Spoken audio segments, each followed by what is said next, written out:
What's the meaning of ambulatory?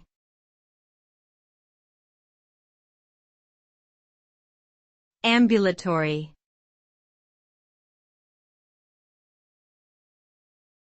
Ambulatory.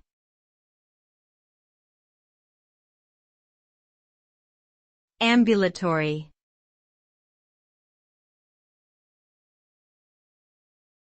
Ambulatory.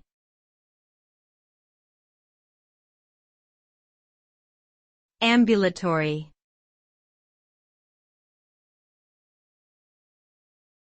Ambulatory refers to the ability to walk or move around on foot. It can also be used to describe medical care that is provided on an outpatient basis, meaning patients do not need to be admitted to a hospital for treatment. In general, the term suggests a level of mobility or independence in movement. It can also be used in the context of architectural design to refer to spaces or pathways that are designed for walking or movement.